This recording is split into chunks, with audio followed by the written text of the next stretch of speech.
Welcome back to the Fear and Beer podcast, where we discuss all things Halloween Horror Nights, horror movies, and just a little bit of beer. So kill the lights, grab a cold one, and join us as we dive into this mad world we love. I'm Nick. I'm Seamus. And I'm Jamie. Like scary movies. Uh-huh. Here's Johnny. It's alive! It's alive! It's alive! You miss me. Aren't you drinking? I never drink. Why? And as a reminder to all listening, if you want to help us to continue growing as a podcast, don't forget to leave us a 5-star review on whichever streaming platform you use. To stay up to date with us and all of our episodes, be sure to follow all of our socials. You can find us on Instagram, Twitter, and Facebook at Fear and Beer Pod. Feel free to reach out to us. We love to interact with you all. Well, week 2 is in the books. We are fastly approaching week 3, already kind of in it. We did a little bit of Horror Nights last night on Wednesday, and I think we're just going to take it a little bit easier today. But what we're going to be going over today is, it seems like we are in that early season change-up process where there's a couple tweaks here, a couple tweaks there, and we're starting to see the event overall sort of smooth itself over. So we're going to go over some changes that we've seen or heard of or seen online, and then we're going to kind of go into some possible changes that they could make that they haven't completely done yet to maybe smooth this event out a little bit even more so than it already is. So that's what we're going to be talking about. We're going to be getting into our new in-season segment, I guess is what we'll do, is we'll call it Up Down, and we'll shoot out 1 or 2 objects that might have risen in stock over the past week, and then a couple things that may have dropped stock. And it's going to be a sort of a fluid motion segment because every week is going to be something different, whether it's good, bad, or indifferent. So we're going to get into that. We're going to dive into some of the call-ins that we've had over the past couple weeks. We haven't really had a chance to address any of those just because we had our 1 week until Horror Nights Podathon, and then our instant reaction episode ended up running at almost about 2 hours. So we felt it was best to just kind of put a pause on those, and we'll address them this week. But before we get started, I'm going to tap into my beer. I did find one in the fridge. I didn't know that I had some. I've completely blanked on getting them because I think HHN season is pretty much just a blur for everybody. It's coming and going so quick that you sort of forget about some things. So I do have one. It is actually called Ocean Monsters. And it is from Abomination Brewing, and it's a New England Hazy IPA. This is brewed out in Connecticut, so North Haven, Connecticut, and it's a collab beer with Mast Landing Brewing Company, which is a little micro brew in Westbrook, Maine. I don't know if I have like a 4 or 6 pack of these. I don't know if I've had this before, but it does sound a little familiar. But it's a 6.5% IPA. It's got Golden Promise, red wheat, malted, flaked oaks, hopped, and double dry hopped with a juicy blend of Citra, Strata, Simcoe, and Pacific Jade. So I'm guessing there's going to be a lot of flavor in this. Anybody else got anything on their end? Not I for me tonight, Nick. At least you followed the protocol with everything. Well, I didn't last week, so I figure I'll crack this thing open and we'll see what we got on this. I just from cracking it, I can already get that hops scent coming off, and I feel like our fridge is lacking a little bit because more often than not we're just drinking at Horror Nights, so there's really no need to keep it completely stocked up the whole time. But let's see what this thing tastes like.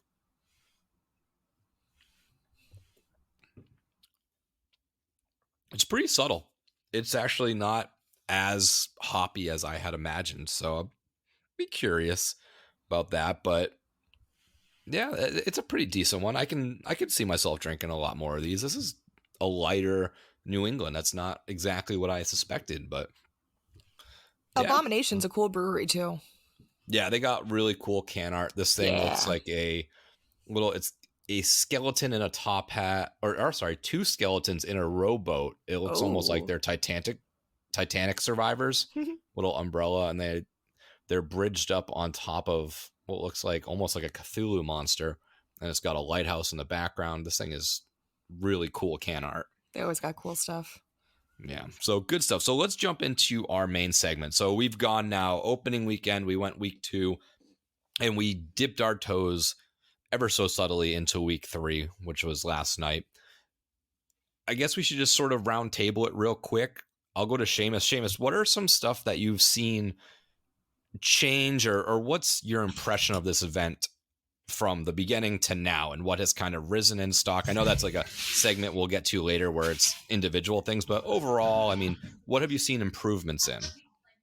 I think that, like we usually see every year, is after the first couple of weeks, the houses kind of start to come into their own. The scare actors learn, what works, what doesn't. They learn from each other, it seems, and they do a really good job of fleshing out the story. Even last year, I know I had a lot of hate for the Monsters House. Even last year, the Monsters House definitely did the same thing, where it's like it started slow, picked up, and it got, to the point where it was considered House of the Year. So I think that's the biggest notice so far. They've added a number of things too, like they've in the houses, so like they've added triggers. And I know, like, I think you said you were going to talk about this a little more in depth, but we have noticed that at least in a few of the houses we've gone through, that they've added additional triggers, changed up some of where the scares come from, and they do a pretty good job of getting you with that. So like if you're like us and you go quite a bit, you'll see these changes. Obviously, for those that come in for a couple of days, throughout the season, they don't typically see the changes. But it's what we're learning is if you are those type of guests where you live out of state and you're only coming in for like a week or so, it's best to wait if you can, at least a couple of weeks. Don't come opening weekend because it's crazy busy, and not a lot of the bugs are still being worked out. I mean, unless you have done it a ton every year and you just want to experience opening night, I get that. But like if you're, hey, I don't care what week it is, I just want to make sure I go to a good week, hold off a couple of weeks. I think we can all agree that it usually takes, up to week three and a half before everything's kind of like really in motion and really, I'm trying to think the right word here, but it's focused. And I don't think, you don't quite get that in the beginning, but that's what I've noticed so far. I'm trying to think of other things I've noticed. I'm still, and this sounds awful, but like for the 3 weeks in, I'm still not sold on the majority of the scare zones. I'm hoping that with the removal of the chainsaws, at least if that's permanent, that'll help Dark Zodiac. But as of right now, like I don't know what they have to do to change those to like change my opinion on it, but I don't know. We'll see what happens. I was pleasantly surprised with the Megan thing though too. Like I hate that movie, but I don't hate the Megan dance thing. I think it works in a weird way, but that's what I've seen so far. I know I took the easy answer, but what were you thinking? Yeah, I'm sort of similar in line. So what I'll do is Jamie, why don't you give yours? I'll quickly give mine. And then what we can do is we'll go into houses as one and then scare zones as one, because Seamus, you mentioned something that you had actually just seen, and we can kind of talk about that a little bit more and what we think that could mean once we get to the scare zone. So Jamie, sort of the same question then. What have you seen that's been different? Because we all generally go through the same stuff. We branch off from time to time. Sometimes I'll stay a little bit later, but we see things differently. We're in different portions of our conga line, so you might see something I don't, you could hear something I don't. Is there anything in particular that stands out that's like, wow, this is kind of night and day already from week one to where we're at now currently in the last couple weeks of September? I feel like, honestly, just compared to the first weekend and stuff like that, like how Seamus was saying too, I know it's opening weekend, they're still working out some of the kinks and stuff like that, but just the amount of scare actors, and I feel like how hard all of them are going in the houses after being able to do a couple run-throughs and stuff like that. You've done everything a little bit more than I have. There's still a couple houses that I've only done once, but you could definitely see that everyone's getting more into it. It just really is nice, and you could see people talking about it on Twitter too. It seems like everyone, scare actor wise, is really enjoying this year for the most part and just really like getting into their role, which is awesome. And with the scare zones too, Jungle of Doom is really growing on me. I knew I was going to like it before, but I feel like compared to the other scare zones, I feel like that's the only one that's actually gotten me a couple times, and it's been the same person that's gotten me. Last night when I went for a little bit with you guys, the weird snake charmer person with the little shaker got me again coming out from the side. Unfortunately, I feel like yesterday was just kind of like an off night for me, but it was just so packed, and I feel like the congestion is still bad over there.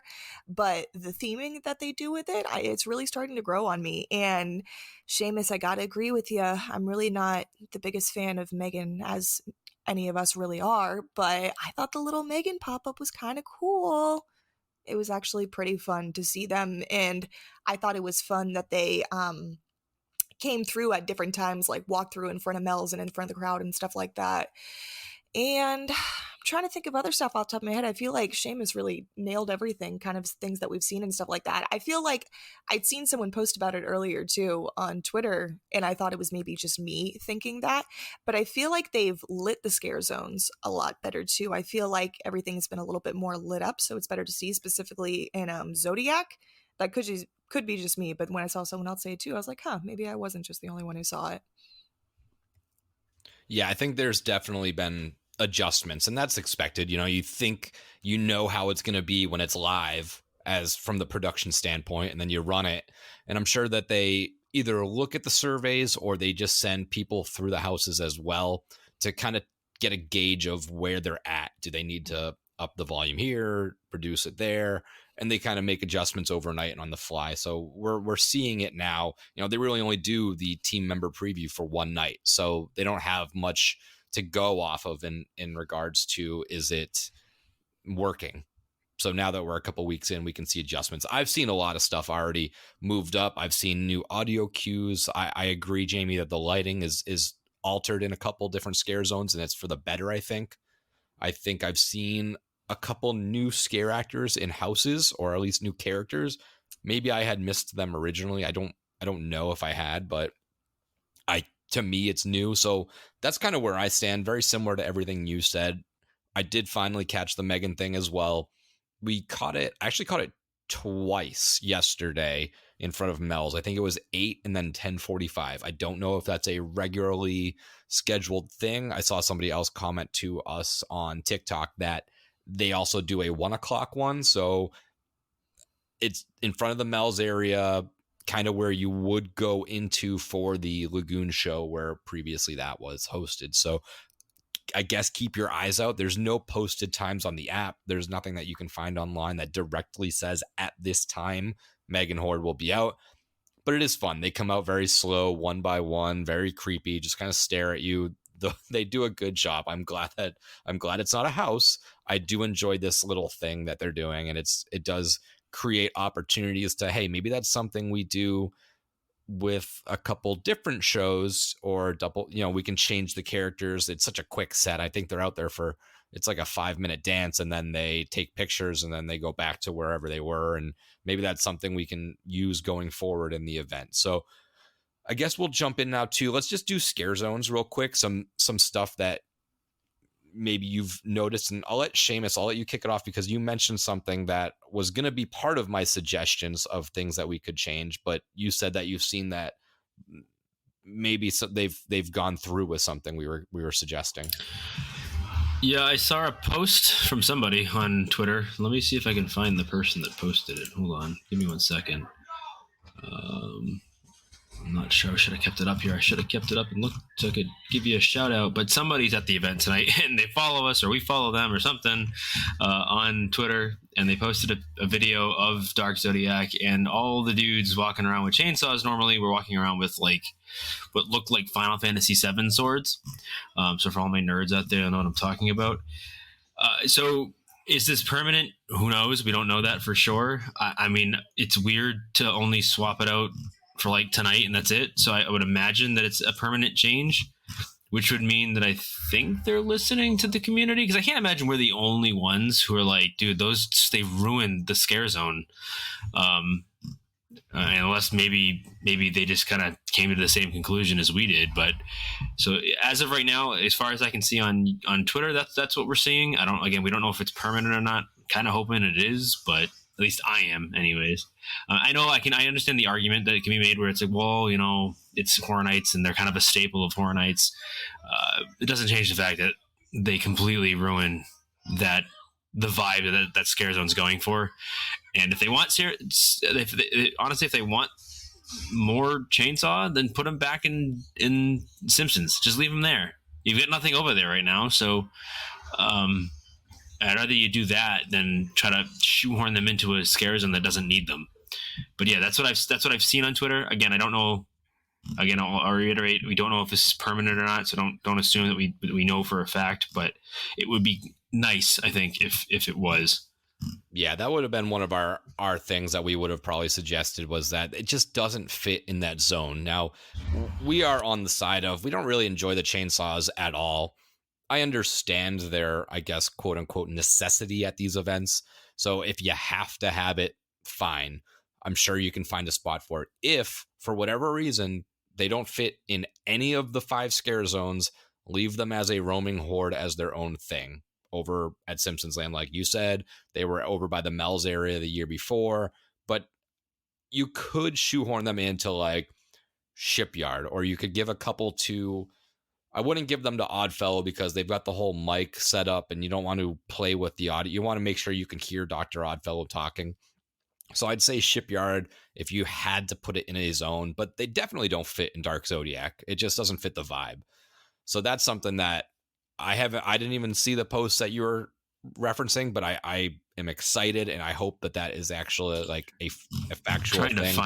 To find it, so at least I can shout out whoever it was that posted it. So and I can't imagine that they would can all the chainsaws because one went down, and I can't imagine they'd all go down. So it's an interesting, and I don't think they just have new or random props. So I'm hoping that they've told us before, you hear it 1,000 times, those surveys that they ask you about matter. They do listen to those. That's why we have certain icons. That's why we got the return of certain houses. They listen. Maybe it's, with houses and stuff like that, obviously that's not an immediate payoff. They can't just be like, oh, so-and-so said they want a Halloween house again. They're not going to put that overnight to have it for us at this event. But a slight change of, if they've repeatedly heard that these chainsaws don't make sense or they're annoying, that's an easy fix. They've got plenty of props. They got people that can make props. They can just whip up a little sword real quick. So yeah, I have noticed that Dark Zodiac has improved for me. I think the lighting has changed just ever so much, so that way you can kind of see more detail on all those masks, because that's an important aspect of that. Jamie, you're a big fan of Jungle. Have you seen changes in Jungle? We'll kind of move to Jungle now if you don't have anything for Dark Zodiac, and you can kind of take the lead on Jungle for improvements that we've seen. So I didn't want to interrupt you when you were talking about some of the improvements that you've seen, but I feel like I had noticed last night in Jungle that it could, like I said, it could have just been me thinking it, but I feel like that I saw a new character, scare actor kind of creature as well in there, kind of towards when you're walking from Animal Actors from that entrance going up that way towards the front of the park. I really thought I saw a new kind of little goblin creature looking thing. I couldn't really make out what animal it was supposed to be, but that was pretty cool. But I feel like, sorry, I just got caught up for a minute. What did you ask me, Nick? I'm so sorry. Pretty much going into Jungle, and if you've seen what you have seen as the changes that I've seen in Jungle. So not that it was a change, but I think I'm seeing more now, or maybe we've just gone there at the right times. But I feel like we've seen the little intro show that he does with the skull at the front and all that kind of stuff. That's been fun. I noticed that the praying mantis wasn't on stilts, I don't think, last night. And I saw someone, they weren't either. Yeah, I did not see that. And I saw someone post about it on Twitter too, and I was like, oh, maybe they were out sick or something. But it could be that, or maybe a congestion thing. Maybe they got a lot of feedback that zone gets really full, and maybe this character just didn't feel safe on the stilts in there because it gets so bottlenecked. Mm-hmm. You really can't move if that thing is full and you have a character just standing on stilts.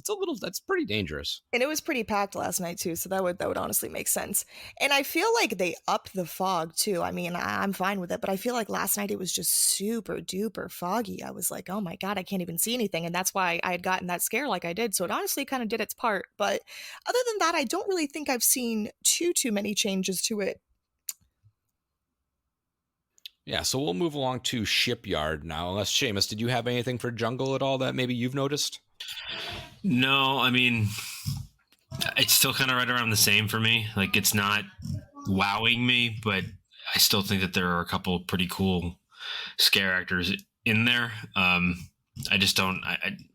Nothing's really changed yet, other than like it feels like it's a little less foggy. I know that's probably crazy, but like normally that scare zone gets so foggy it's hard to see anything to begin with. But it seems like it's less so. But at the same time, I don't really notice. They haven't added any scare actors. They haven't added any like new characters in there yet. I did get to see the skull guy for the first time do his little show, which I think is pretty cool. But yeah, I still not wowing me. Like I don't know if his scare zone's going to win me over by the end of the season, and it's sad because I like that area of the park. I just wish that there was something that was going on in this scare zone that I could say, yeah, that was pretty cool. I'm down with it. Again, no, not to say that I dislike the characters or what's going on, but it's just not really doing it for me. And plus the bottleneck that scare zone still creates, even now, like we commented it last night, like it's still a crazy bottleneck when you've got people coming one way and good people going the other way. It's just not wide enough to really open up enough space to not feel congested. So I don't know. It's hard because I feel like if you walk through that scare zone, it feels like it's just like you're in like a bunch of airport traffic, and there might be some people with masks on kind of mingling in between everybody. So it's hard to really like enjoy the scare zone.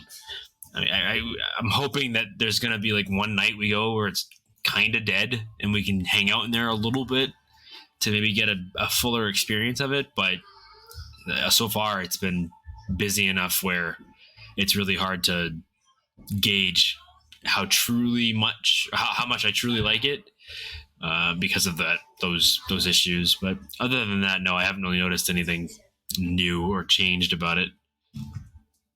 Yeah, so Shipyard, I don't know if we mentioned it. I don't think were those stilt characters, the Bat Lady and the weird, like, were those there week 1? Because I don't think they were in opening week. I think they were there week 2. The but I Bat don't remember was. those characters. They were on The stilts Bat, and everything. I'm pretty sure the Bat was. I don't think it's the same thing last night. The other character that they had on stilts with kind of like the swooped kind of goblin face. Yeah, I didn't recognize them before. I thought they were new too. Yeah, so maybe that was a week 2 thing. So maybe that's a little addition. Other than that, it seems like most of the characters have stayed fairly similar to what we had there previously. It looks like we have 2 like dockside workers. You have the vampires. You have the tooth fairies. You have the alpha demon from Conjure the Dark. You have the fairy that is imprisoned in one of the cages. That character may be new. I don't remember seeing her earlier.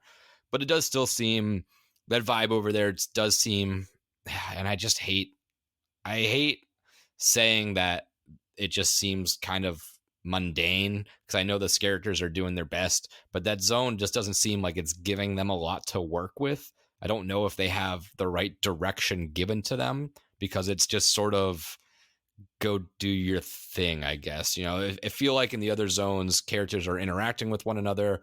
This one doesn't seem like there's a story, nor is there direction given to them. So that's what I noticed about this. Did anybody have anything on this one, Seamus? No. Again, not a scare zone that's wowing me. I'm trying to like it, but this one just feels so empty, and there's just not a lot going on. And you know, you've got one dude locked in a cage. You've got your favorite scare actor ever, Nick, walking around. And then you've got a couple dudes that are kind of just standing there with, like, I don't know if they're bats or knives or whatever in their hands. There's just not a lot going on. And I feel like it's missing something. So hopefully they add some kind of a draw or something to bring people through it. But right now, it just feels super empty. It feels more empty than Crypt TV did, and that was a COVID year. So I don't know. I haven't noticed anything major. Have you? I mean, there's not. I mean, I know you have kind of gone through your ideas, but I was kind of hoping that they would do more with like the crane that they got built there, but it's really kind of just there. So I don't know. I'm not wowed by it. So I'm hoping that something changes, but I'm not holding my breath either. Yeah, I was hoping that the crane would be a little bit more involved, but it seems that it's just sort of a static prop versus any sort of mechanism. And I had hopes for some of the boxes. I thought that there was more. I thought there was going to be more movement and more characters involved in them, but it just seems like they're just static props. But Jamie, anything on Shipyard before we move to your favorite zone? I was going to say the same things about the boxes, actually. I thought they were going to utilize them more. And I'm curious, since we haven't really gone through that scare zone very much, if, like the box that says Tooth Fairy, there's a box that says Chupacabra. I wonder if at some point they come out from the box, because they do have those little slits on the front, as if it would look like something would come out from it. And same with the cage, too. I don't know if that character just stays in there the whole time or if they roam about at a certain point, but I haven't really noticed much with that. But I pretty much the same thing you guys said. I feel it's kind of disappointing because I really like, you guys know it, I really like the mashup scare zones and seeing all the different characters from the past and stuff like that. But I feel like they just really didn't have like a storyline to follow, I guess. Kind of like last year with Conjure the Dark, they had the stage show and stuff like that. And it just gave them like more of something to do. I feel like in this, they're kind of just walking around and not trying to say anything, because it's like the characters look great. I love the character that they have from Conjure the Dark and stuff like that. And I love the Tooth Fairy. They go in every time I see them. But I just feel like they just kind of have them wandering around, which is a little disappointing. Yeah, and anything that we say is not indicative of the effort put forth by the No, characters. Really, not at all. really the criticizing goes towards the overall story of Yes. either the house or the zone, and the direction of those show directors that are in charge of those certain areas and zones, because they should be the ones that are watching, taking notes, and saying, "Hey, it does seem like there's not a purpose here. So what is the purpose, and how can I get XYZ characters to interact with one another? What are some fun little things that they can do?" And that's really the criticization, like what we're being critical of. And these are things that can be adjusted on the fly, because we've seen them be adjusted in the past and at this event already. So we'll move on to one that I think has shown pretty much exactly what we're asking for with the growth, and that's Vamp 69, because it did seem like on opening weekend for me, it was a cool zone. It was fun. The characters were cool, but it just seemed confused. It didn't seem like there was a lot of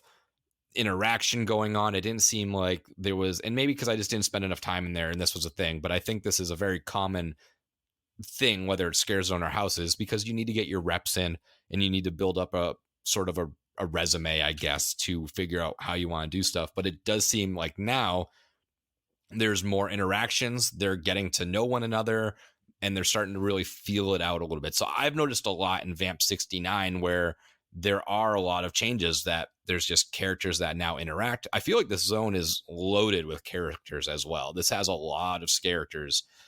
I've seen them go on the stage a lot. I've seen them, fake bite each other. I've seen certain ones kind of constantly go to other ones, and maybe they just know each other outside of the event and they're starting to bond a little bit there. I've seen, the dancers interact with the non-dancing vamps. I've seen the little booth vamps interact with their triggers a little bit more. It does feel like they're kind of getting their rounds in and they're becoming a lot more comfortable. So Jamie, why don't you jump in now, because this is your zone. What have you seen? Have you seen the same stuff I'm talking about right now, or what have you else noticed that's changed? I couldn't have said it better myself. The interactions in the scare zone, and I noticed it specifically last night, it definitely seems like the people that they have for the zone got to be friends, like outside of like work, or like just like knew each other and stuff like that, because you could see like the fun interactions that they have with each other. I've noticed now that they interact with the guests and stuff more. I've had a couple of them that come up to me, they're like, "Hey, can you help me? Hey, you got to get out of here," just like little like stuff like that, and it's really fun. Same thing with the booths. You have the booth in front of Finnegan's. You have the vampire with the head with the hookah sticking out of it. I always see him eating the head in there, which is awesome. I love seeing the little side stuff. You have the other booth with the vampire making the severed head salad, which is always a fun one. It's just really, like I've said before, you guys know how much I love the scare zone, and it's really nice. That's the one thing that I like about the scare zones. In this, I feel feels like the epitome of how I wish the other scare zones would be. There's so many different scare actors. They're interacting with the guests. They're interacting with each other, which makes it so much fun, so much more fun. And you could tell they're having fun too. Their outfits all look great. The makeup department that they had this year for Vamps look awesome. I love seeing everyone, and it's really fun to try and pick out because I feel like that scare zone is so much more well lit than the other scare zones, to try and figure out which one is Oddfellow. Nick, I think you pointed it out to me the other night when they had the scratches on their face and stuff like that. And I just think that's a fun little detail that they've added throughout the scare zones, but it kind of falls flat because you can't see them in some of the other ones. So it's nice that they had that incorporation. And I was kind of worried with the Oddfellow incorporation that they'd have with this, because I didn't really think it'd tie in well, but I'm glad it's little things like that. And I want to say that I think they may have added 1 or 2 more songs on the playlist. When we were there on Sunday, I felt like I heard a couple different more things, but I could just be making that up. I think I've noticed that as well. And I keep hearing new songs and I'm like, oh, that's my new favorite. That's my new favorite. So I guess a fun little thing right now is my favorite song currently is Crimson and Clover. Do you have a favorite song that plays that you just like get into a good mood? Yeah, that's yours. Yeah. I like Crimson and Clover. A local band that I used to listen to in like high school did a cool song, like cover of Crimson and Clover. Mm-hmm. So it just really speaks out, and I kind of gets me bringing back to that time. Seamus, do you have a song right now that plays throughout that zone that you're not a particular favorite? No, but I do have one thing. It's I think Guardians of the Galaxy ruined me, because I'd rather listen to, I forget the band that did the version of Blue Suede. Yeah, whoever did that version for the movie is my favorite, and they don't have that version in the park. It's like the original version. Well, I don't know if it's flipped or not. I believe the original was Blue Suede, and that was back then. I think the one they have may be the cover, but I'm not sure, because it's not the same one, that's for sure. But yeah, the one that they have is from BJ Thomas, which I'm not sure what year that is, or if that's the original. Maybe it is, and I'm flip-flopped, but I'm in your booth as well. I like that one a lot better. So any other changes in Vamp 69 that anybody's seen or noticed? No, I just think that. Oops, sorry, I didn't mean to cut you off, Jamie. No. Go ahead. It's a little thing. Go ahead. No, I just think, kind of reiterating what you've both said, that I think that the scare actors have definitely I don't want to say improved, because that would imply that they're not good to begin with. They've stepped it up. I think in the first couple of nights, it was like you're kind of walking through and you don't know who's who, and you don't realize that it's a scare actor coming up to you until you get really close. But now there's definitely like a clear deviation between park guests and, hey, this is part of the scare zone. And there's just so many cool set pieces that have kind of come out of it. Like at first, like I think the big draw was like the merch table. That was like the big thing, but now they're actually utilizing the stage and the cars, and you've got some really unique just people playing the scare actors that are all very different. It's not like samey, which is unfortunately what plagues a lot of the other scare zones, is everything is very dark and everything seems the same. This one, on the other hand, is like very different. Like every scare actor tends to be a little different in some way, which makes it unique in a lot of ways. And I think I think it's a little unfair advantage. I think that area works really well for a scare zone because it's very wide. There's a lot of space to put a ton of stuff in there and really liven it up. But I think that, they could have done the same thing with a few of the other scare zones. They just haven't done it. So I think this is why this one is just a clear favorite right now. Yeah. But yeah, sorry, Jamie, what were you going to say?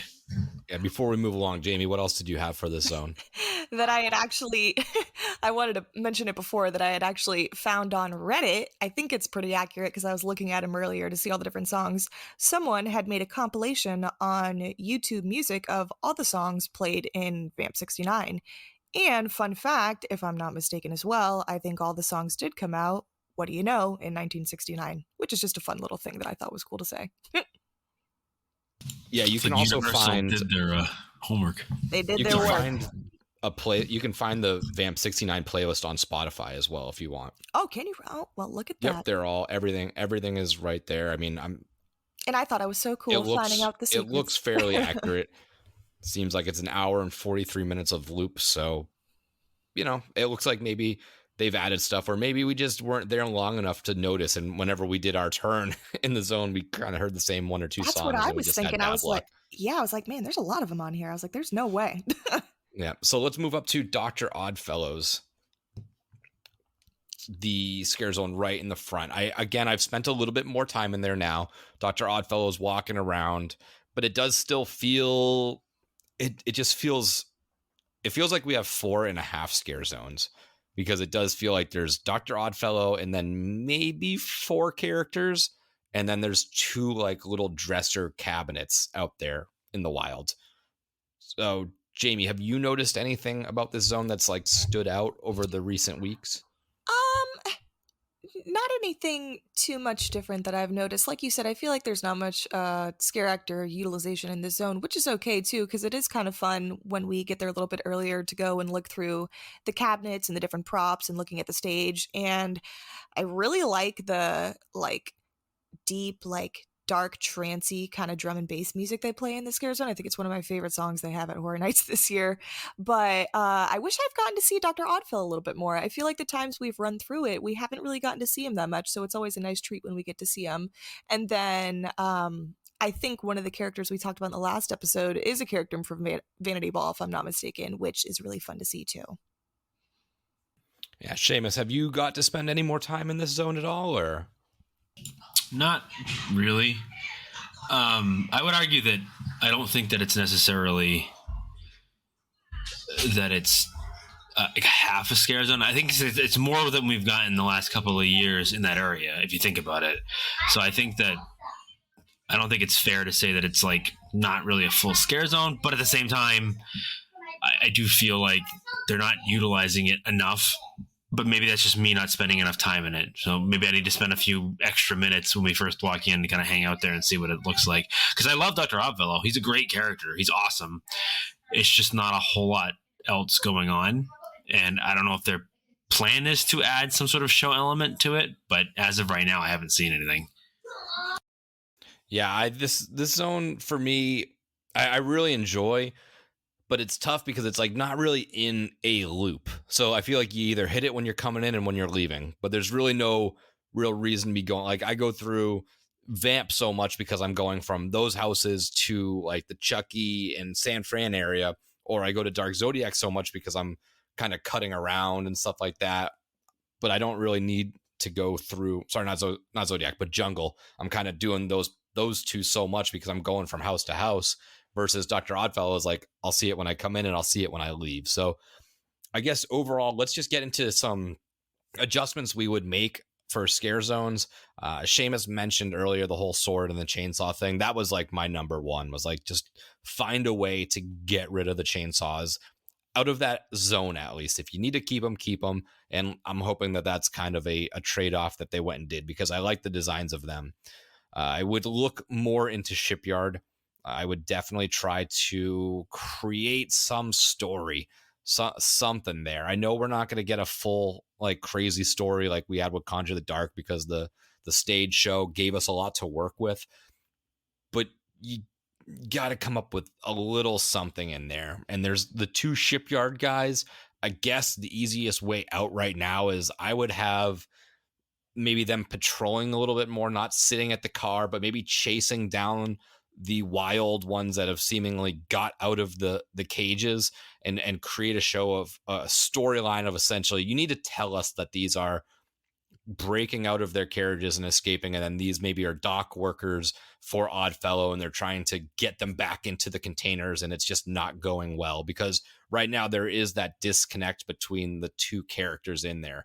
Is that something that anybody else is kind of picking up, or am I just kind of making that up? No, I definitely agree. I feel like that end part of the scare zone is just kind of lacking. And I feel like I didn't even know, you said it was like a shipyard worker. I couldn't even tell if he was from something else or what character he was supposed to be. I think it is. I don't know. I think so. No, that would make sense. But I wish there was more, because once you like peek around the truck and look in it, it looks like there's something in the back of the truck, but there's really not. So I feel like they should add, like you said, I just wish there was more of like a little like show or something to where they can all interact with each other, because I feel like they're all just kind of like stagnant in their own spots, and I do feel like those two characters at the end don't really have much to add to it other than Yeah, them being I the would definitely plausible add shipyard. something for those characters to be running around trying to get Yeah. them under control, essentially, and maybe add another little dock worker, odd fellow worker that is tasked with trying to get the creatures back into their containers. Now, Vamp 69, I would maybe just do more stage stuff, because that stuff's really cool. They're definitely doing more amongst themselves. Again, I don't know if it's stage direction or the characters taking it upon themselves. So everything they've done so far for improvements has worked. I would, if we're going to add more, I would do more stage stuff and more of the Blood Slayer versus Vamp kind of thing, because there's just a couple of the dudes, but I would kind of sprinkle a couple more in there. I think I saw one girl and two guys as the Blood Slayers, or maybe three of them, and I really like the logo on that thing, so I like the emphasis on that. So I think that's really it. I mean, Oddfellows up front, I would add, if in a perfect world, if we could, I would add more just Oddfellow-y characters, not Oddfellow himself, but more of his little misfit band of carnies. I would add a couple more of them in there and sort of let them expand more towards like the shop. You don't want to push them towards Zodiac, and because you want to kind of keep them closed off, but I would let them roam towards the front and underneath that little facade of the Halloween Horror Nights sign, and I would sprinkle a couple more of them in there. But did anybody have any other thoughts on improvements we could do for scare zones? Add another one. I just feel like this year, Nice. it's just, But that's something I don't know if they could just whip up overnight. I know. Well, obviously not. Well, you're right. We're talking about stuff that could be realistically happening. So I feel like everything you said, you kind of nailed it. I feel like I don't really have any things with Vamp that I could see to up it, just because I enjoy it so much. But it'd be pretty sick if they had them actually come out on the motorcycles. I know that they have the motorcycles kind of ducked off now with the barricade around it, because people were probably being nosy and touching them and all that kind of stuff. But that'd be kind of like a cool thing for when the scare zone opens up, to have them come out on the motorcycles, kind of a Lost Boys vibe. That'd be pretty cool. Same thing you said with Dr. Oddfellow. I just feel like they should expand it for a little bit, because I feel like that empty space right in front of the store before they get to the Minions area, if they're not trying to do anything with that, I still feel like they could add a couple more characters and maybe props right there in that little section. And you're not completely wrong about saying add a new scare zone. After I thought about it for a second, if they are taking the chainsaw people away, it wouldn't be a scare zone per se, but you could add the chainsaw horde as a different thing somewhere else. Back and just in place Simpsons them or something. Because if you have, if you plan on having the Megans in front of Mel's, you don't want them there. You could add the chainsaw horde somewhere else, and that would kind of expand into not really another zone, but it would be another area that's sort of taken up by something. But Seamus, did you have any other improvement ideas that could be thrown around this season for scare zones? No, I think you covered the most of the bases, to be honest with you. I don't think adding one really makes a lot of sense, because there's nowhere to put it, really. I just think that they have to step up a little bit on the storytelling. And like Nick was saying, it's not so much on the scare actors, it's more on the show directors, making sure that they understand that, hey, this really isn't working. You guys don't really seem to be in cohesion. Let's try to maybe figure out what we can do to maybe make that a little bit better.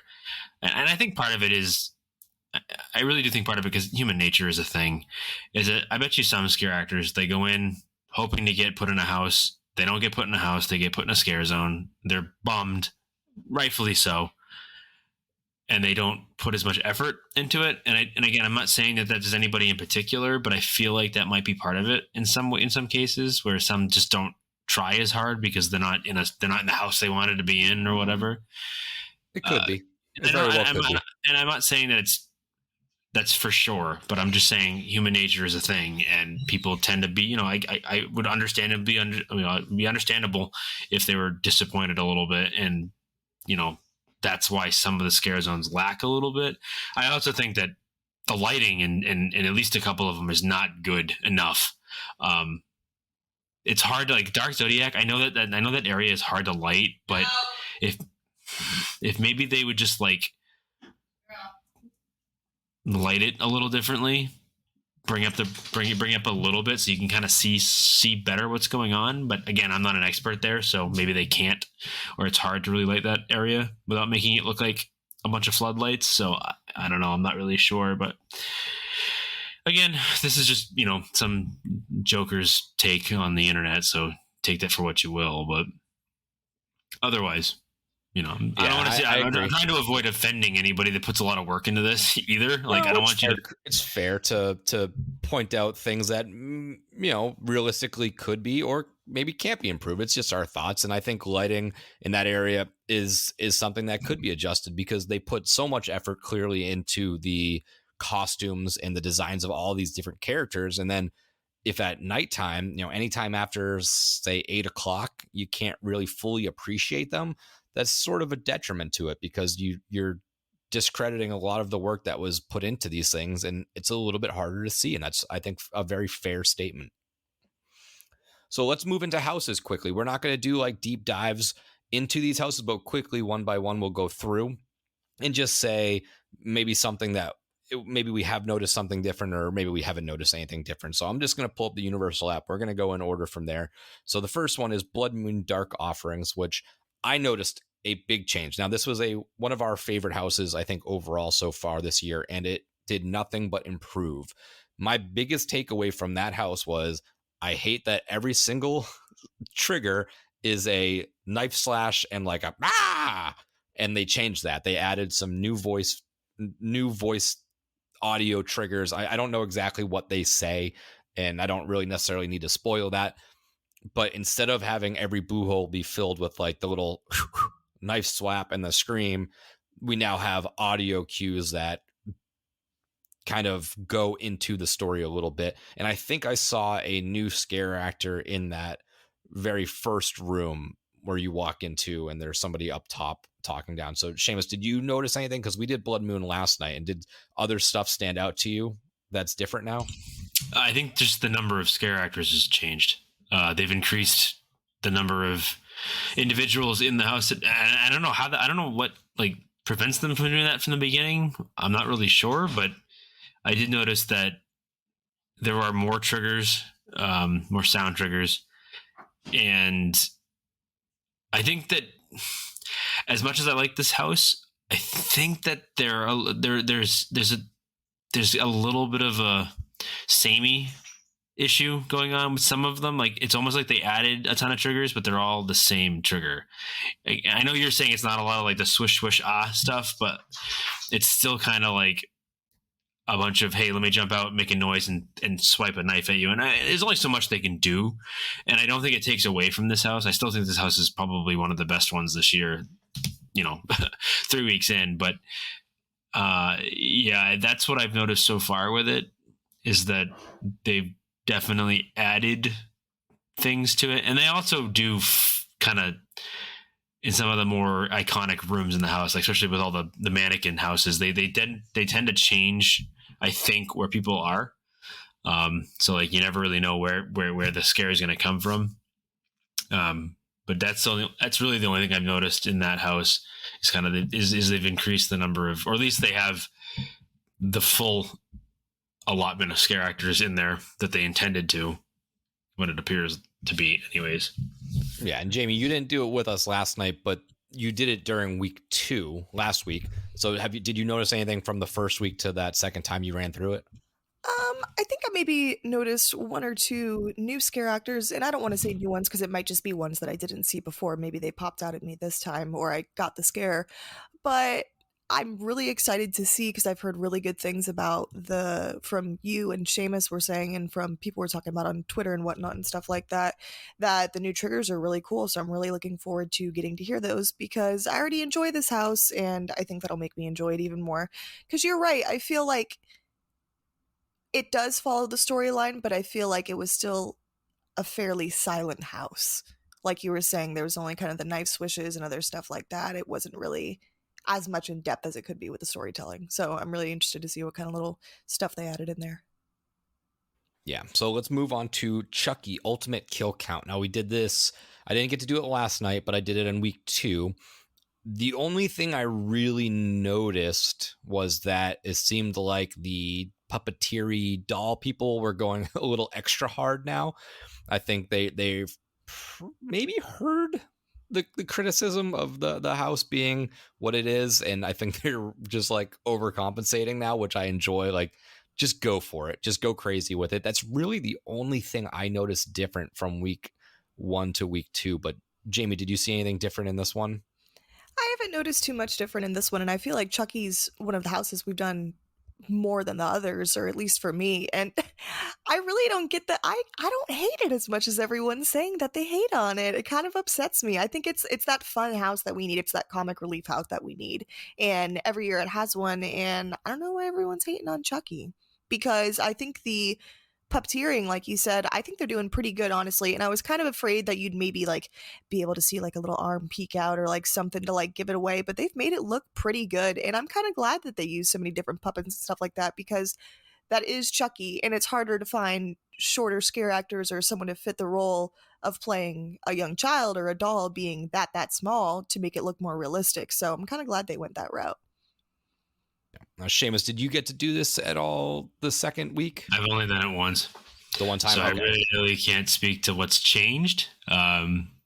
So I mean, I'm with Jamie. I don't understand the hate for the house as much as, I mean, I'm not saying that it's perfect and that's the best one there, but at the same time, it's doing exactly it's doing the opposite of what I thought it was going to do, I guess is the point. And I think it's inventive a little bit. And I mean, they could have easily just gone the route of, I think, having a bunch of little Megan like scare actors running around being Chucky, and they didn't. They actually took it and tried to do something different with it. And I commend them for trying. But I don't think it's as bad as people are making it out to be. I don't think it's nearly as, I don't think it's as nearly as weak as it is. Yeah, it's not as lackluster. I think there's a lot of interesting tricks in it. I think that they did kind of miss on the whole button thing. I don't really get the point of it. I know that it's like it's supposed to trigger something at a different point in the house, but I don't really understand what was any different than that, or just putting those triggers in there normally.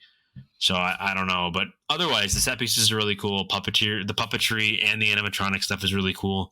The very first Chucky, like I said last week, is awesome. Like it works really well. And I just bumped my mic. I'm sorry. But yeah, other than that, I haven't really noticed anything different because I've only done it the one time, so I really can't give you any information more than that. But yeah, I don't know. Maybe my opinion will change when I do it again, but as of right now, I don't think it's that bad, I guess. Yeah, I think it's just towards the bottom on a lot of people's list because it's a very good house here. It really is. And if that's not your cup of tea, it's going to certainly fall to the wayside of all the other originals. So let's get into Dr. Oddfellow's Twisted Origins. Now, this is one that I've done a decent amount, maybe 3 or 4 times, but I haven't noticed a lot of changes in this one. I think it was set up pretty well from the get-go.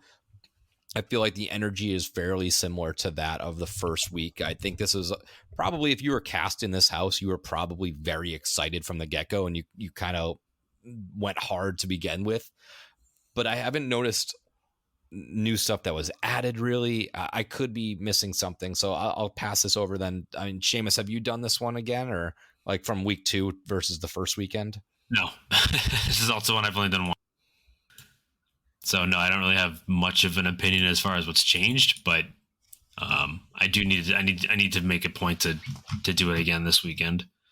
Yeah, this one, like I said, maybe I'm just missing stuff, but a lot of the characters I saw are similar. Maybe the first weekend I didn't see on the first weekend the like half man beast in the tutu.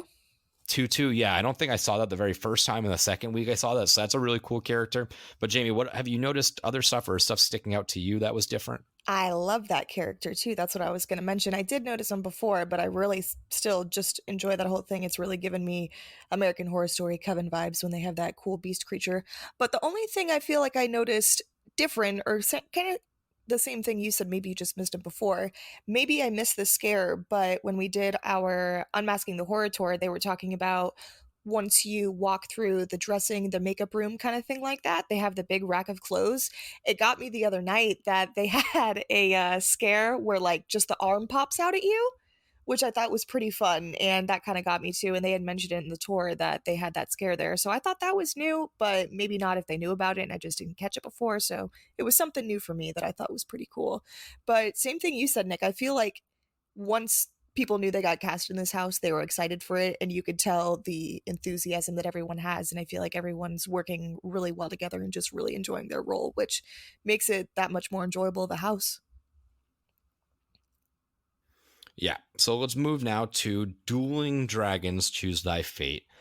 Now, this is one that is, I don't want to say it's growing on me, but I'm starting to appreciate this.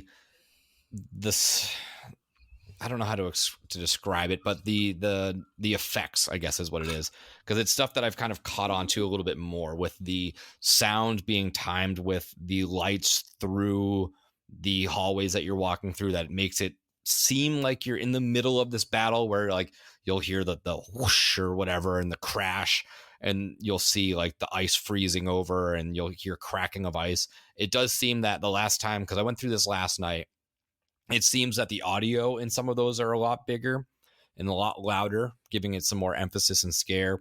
I have noticed a lot new characters. I feel like when we talked about it last week, I'd only gone through the opening weekend and I didn't really see any characters other than like the wizards. And this kind of breaks it up a little bit. I've seen some fairies now. I've seen the big like trolley goblin things. I've seen the skeletons in that iced over room. I still am not huge on the fantasy. I know it's not a scary house. It's more of a nostalgic house for most. But I've noticed now too, the endings, I do prefer the fire side. I did go fire last night. I think the little burnt up character is cool, and that's a scare that I enjoyed during the house, so it's nice to see it again. But I do feel like every time I go either way, there's really just like one character in there. I think I've gone 4 times and I've only seen a like quote unquote victor once, and that was a Merlin character. So I haven't really seen a finale. So I think maybe just that ending portion needs to get worked on, because maybe this character's not there, or maybe it's just tough timing, because with the dual path, you don't necessarily know that there's a constant flow. Everyone could be going one side or the other, and maybe it's harder for them to know when somebody's coming, so they don't really kind of come out and do the finale. So that seems like it ends a little bit lackluster for me at times, but the house is growing on me, that's for sure. I do like the effects, and it does seem with the audio change to a higher volume, it's improved a little bit. So let's kick it over to our dragon resident Seamus and see what his thoughts are. I'm not going to give you what you want to hear. Like, it's just, nothing's changed for me. I've done it 3 times and it's just not getting any better. And I feel bad. Like, I don't want scare actors, if you happen to be listening, to think that like I hate you specifically because of that house. I just don't. It's just not for me, man. It's just not it. It's just, this ain't it. Universal. I think, for one, you guys did a smart thing. You're banking off nostalgia. People are totally nostalgic about the roller coaster and whatever story that told. But this just ain't it.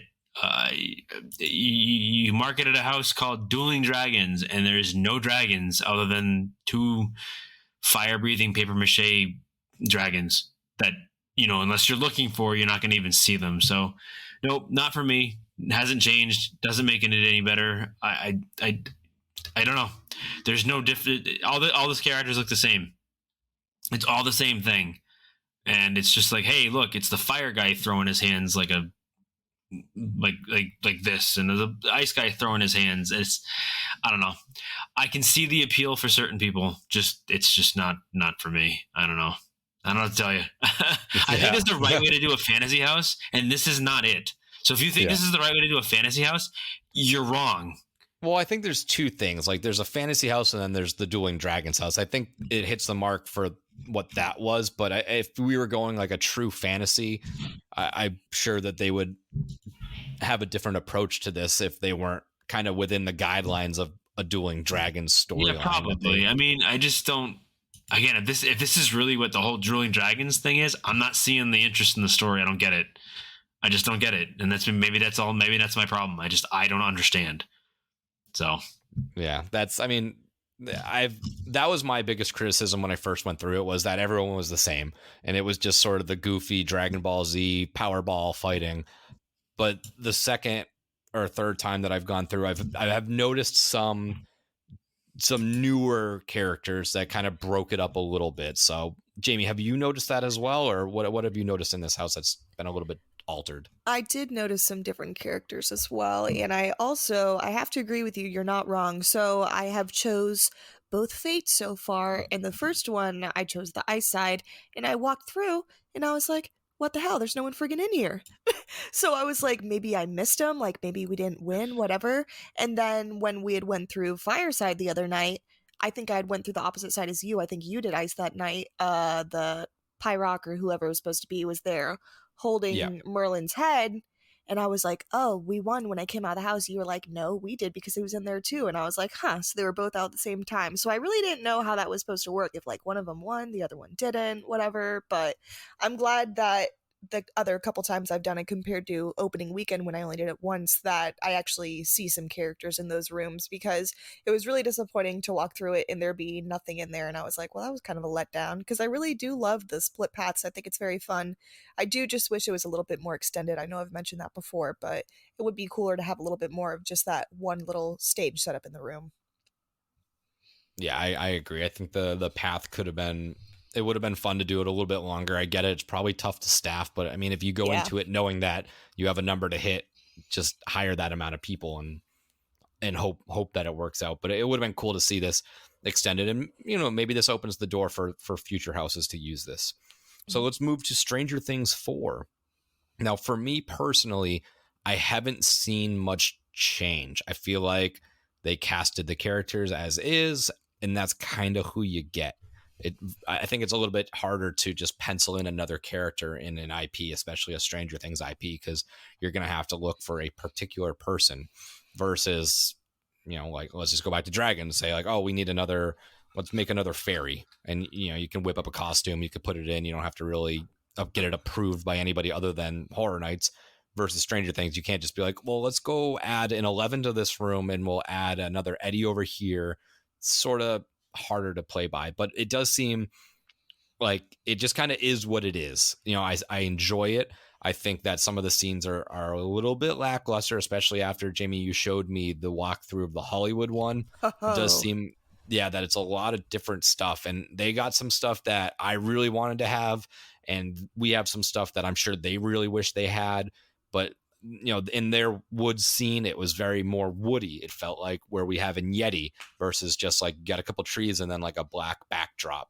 It kind of felt cheap in a sense. They have more Creole house. They have the Creole house facade, which is something that I thought was a shoo-in that we were going to get, and we don't. So that's something that I was just bummed that was something that got approved, but just not on our end. So, I mean, Jamie, have you seen other stuff that you've gone through Stranger Things since the first weekend, but did you notice any changes really? I haven't. I've only done Stranger Things once. So, okay. I thought you went through again. No, I've unfortunately only done it once. Every time we've gone, the lines have just been a little bit longer for a wait, and we've done other stuff, and I've just been like, oh, I can come back to it, blah, blah, blah. But that's what I was going to talk about, was the Hollywood walkthrough. Man, they really got some good stuff on there. I know we're not talking about what we wish we could have, what was changing, but they got some good stuff that we called on the episodes of what we really thought was going to be in this house.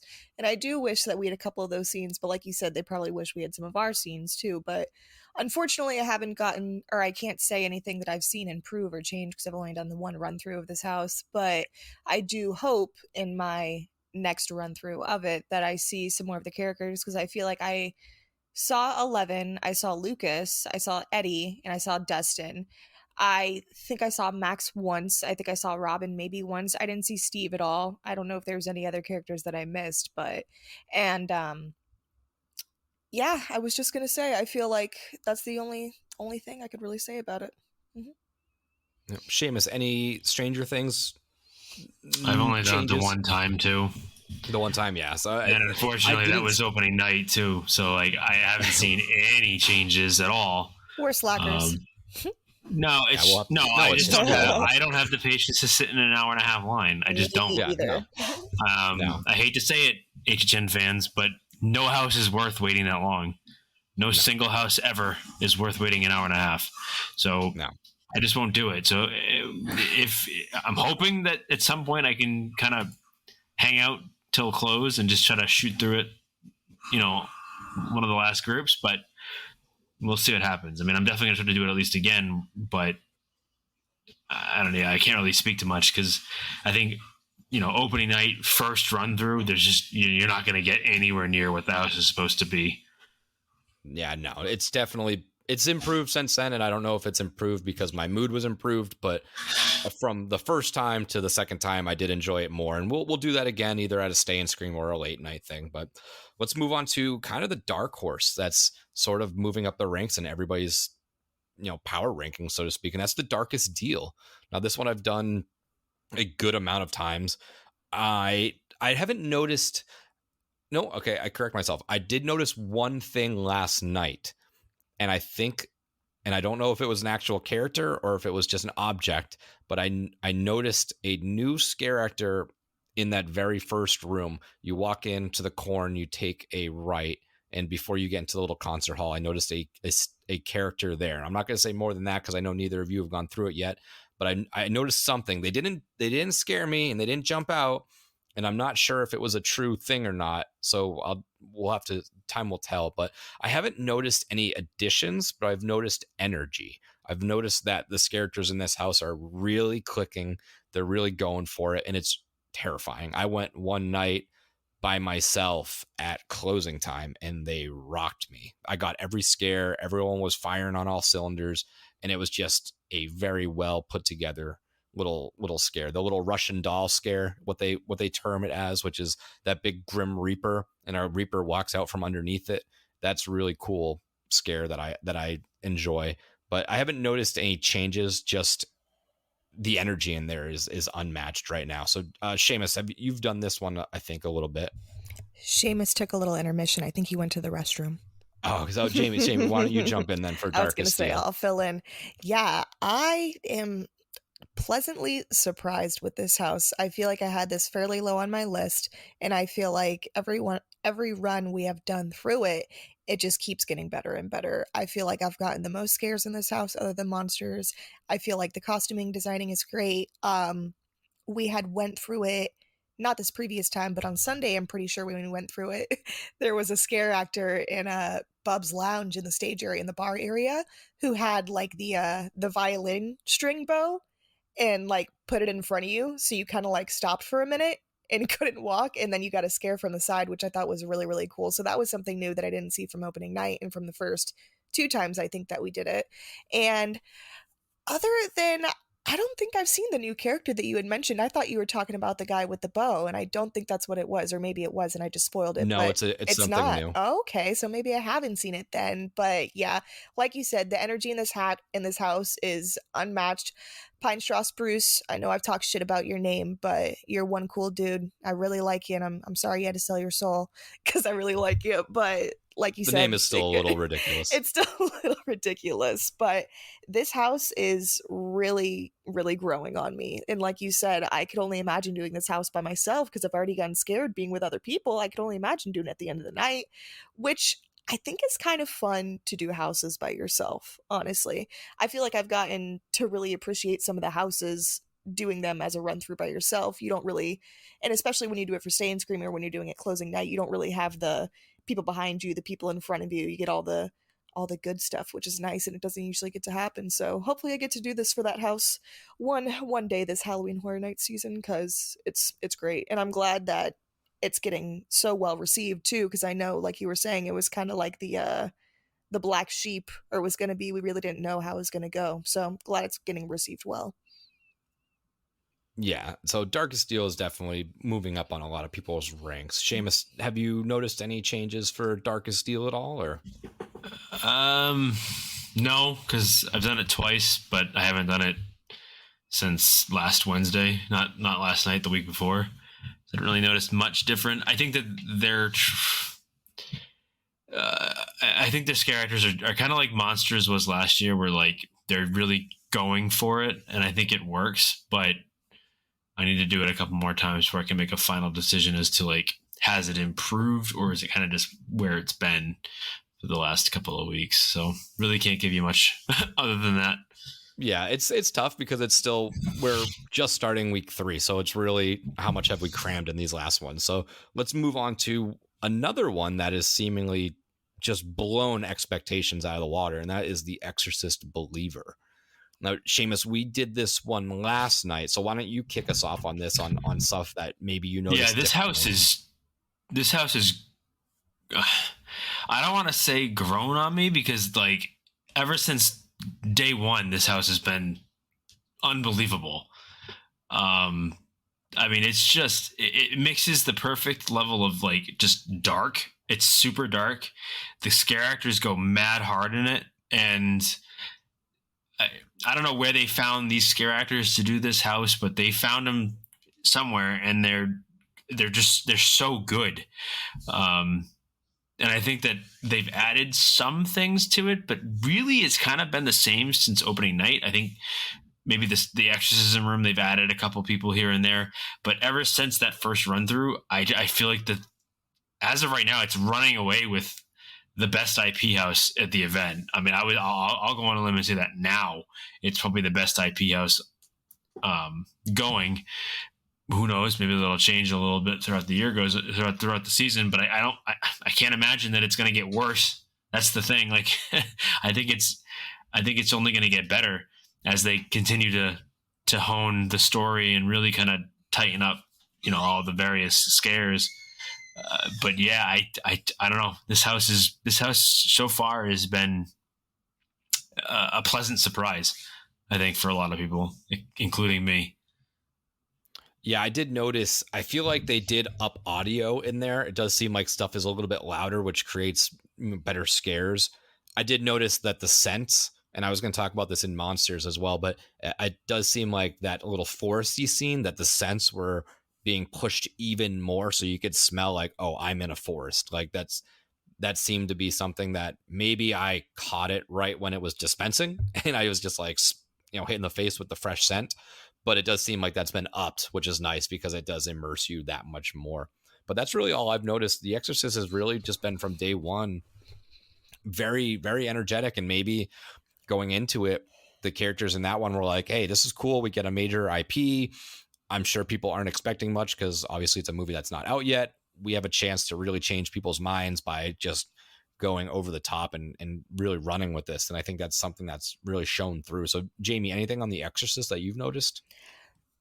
Like you said, the scents, I feel like the scent when you walk in the first room and stuff like that, I feel like it has gotten a little bit stronger, which is the nice scent. But when you get throughout the house, that bad, just like rancid scent that they have going through it, I feel like is just lingered so much to the point where it like makes me nauseous sometimes.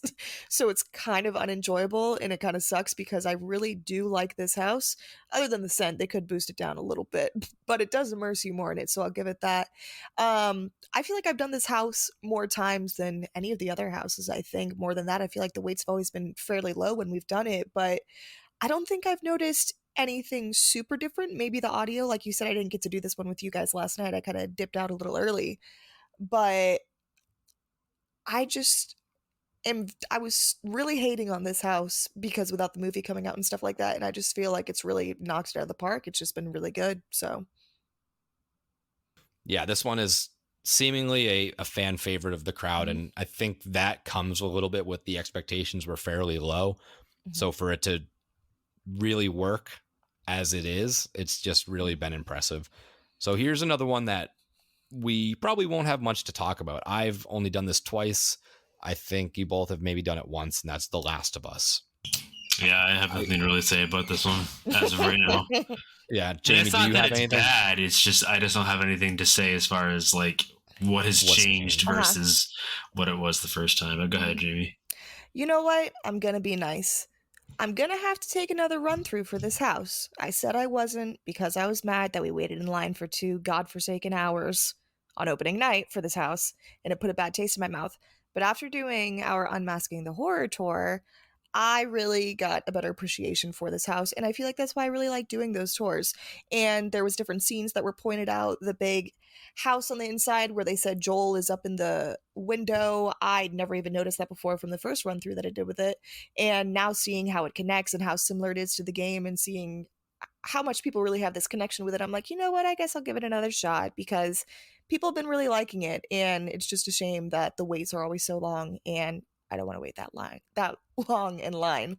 But I'll give it that I think for replicating the game and getting to see it through the tour, even though I can't compare it because I've only done the one run through, I think it's done really well. And it's actually very, very pretty facade. It's gorgeous, honestly, getting to see it with the lights on and stuff like that, and the detail and just little things that they've put that relate to the game and how people were saying in our tour, like this is exactly the game, and how you were saying just different little pieces that you wouldn't really get to see in the house. So I appreciate that they put so much effort into it. So gonna have to give it another shot. Yeah, I haven't really noticed changes. Mm-hmm. I've done it twice now. I haven't really noticed more. I really wish there was like a big like swarm room where it felt like there was just a bunch of people coming at you. I did get the double scare the other night where they have the scare set up where there's mirrors so you can't see behind. It looks like it's empty, and then there's usually someone behind there. I got them on both sides yesterday, so that was really cool. The stuff that is in the house that's just details you're not going to see running through the house that we got to see on the tour was really cool because, you know, there's an area where there's like a workbench, and on the benches, you know, scissors, beer bottles, bricks, stuff that you would use in the game to craft. So that was a really cool little detail that you might not be able to see when you're being conga lined through. But other than that, I haven't noticed many changes. I would say maybe improve if we had a room that was like, you know, you had like 4 clickers coming at you from all different angles or something crazy like that. So let's move on to Universal Monsters Unmasked. Now, I did catch a very good run through last night. Not as much for me, but the couple in front of me, they definitely were targeting them, and they got them on every instance. They pushed back into me a couple times, and it was just, I had just as much fun not being scared, and watching them just get absolutely wrecked was just as enjoyable for me. But I think they're clicking a lot more. I think a lot of the scares in there are pretty coordinated, and they're made to bounce you to the next scare, where the first week you didn't necessarily get that rhythm. They weren't comfortable with it yet, or they didn't have the timing down yet. But now it seems like they've improved on that a lot, because I got a lot of big in-your-face hide scares and push you right to the next room where the next one is jumping right out. So I've noticed that they're definitely probably feeling a little bit more comfortable. There is a triple scare like at the end where it's like bang, bang, bang, and you get a lot of the monsters coming out at once, where I think the first couple times I did it, I didn't necessarily get all of the monsters. I just kind of got one, and I thought that was sort of like just the ending. But seemingly there is another triple or quadruple scare in that sense. I didn't notice the Invisible Man arm come down the ceiling the other night, so maybe that was just an off. Maybe they were just not doing it. The scent canisters, like I was going to say, the Phantom of the Opera scenes where it's got the roses on the wall, it did smell very floral in there, so that seemed pretty cool. And then what else did I notice? Oh, I just noticed that the kills were on point. That's really it. But Jamie, anything else that you noticed for monsters? The invisible man arm scene definitely got me. That's been there, and it's gotten me good. On Sunday, I think it got me too, and it was nice getting to go through this again because I don't think I had went through it since opening night. But what I was going to mention is what you had mentioned. I feel like they got the timing down a lot better now for the scares, which is really, really nice, because I feel like there was some spots, especially in like the Phantom Auditorium room, where it kind of has the little like balcony seating set up and stuff like that, where they have Jekyll and Hyde at in the one little spot. I feel like that was set up better, and I feel like the first time I had walked through it, it was kind of emptied out, but I feel like maybe either I got the timing better or they got the timing better. And so it was nice getting to see more of everyone. And like I said, those Invisible Man scares, they really get me. And the scents that you were talking about, the rose scent and the very florally, all that kind of good stuff, I love it. And it just adds so much to the house. It's much better smelling than the Exorcist smell too. So that's a nice little upside. Yeah. Seamus, did you get a chance to revisit this house yet? Which one was it? Sorry. Monsters. No, I only done it the one time. The one time, yeah. All right, we'll have to run through that this week. Yeah, I did that one again. It's fun. It's definitely, and I know you enjoyed it the first time, so I'll be interested to see how they're clicking even that much more now for you. Yeah. So let's jump now to our last house, and that would be Yeti Campground Kills. Now, this is something you mentioned the other episode that there was a little snake toilet scare that Yes. I had not Sucker seen. got So me. I finally got it. I got it, and it sprayed me with water. I was like, "You fucking son of a bitch!" Like, I was waiting for it. I knew something was there. I didn't know what toilet, but I finally did see that. That was so probably one of the more genuine scares I've ever had at Horror Nights, and it was because I was looking. We were walking through it. I pointed at the toilet. I said, "Hey, look, it's an outhouse!" Ha ha ha! And then the thing came out of the toilet and sprayed me. I fucking jumped 2 feet in the air. Fuck that little bitch! And, oh my god.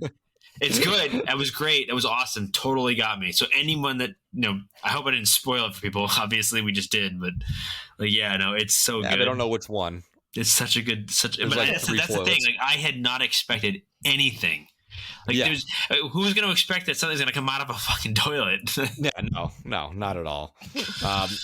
I did notice, I think there was a couple more, like screen like projections in there the other time. I did notice that there's now like a middle-aged Yeti that I saw that I didn't see on the opening weekend, which is good because it kind of breaks up the big Yetis. I did hear some more audio, and that's really about it so far. I did see one instance when I walked through where they had the baby Yeti.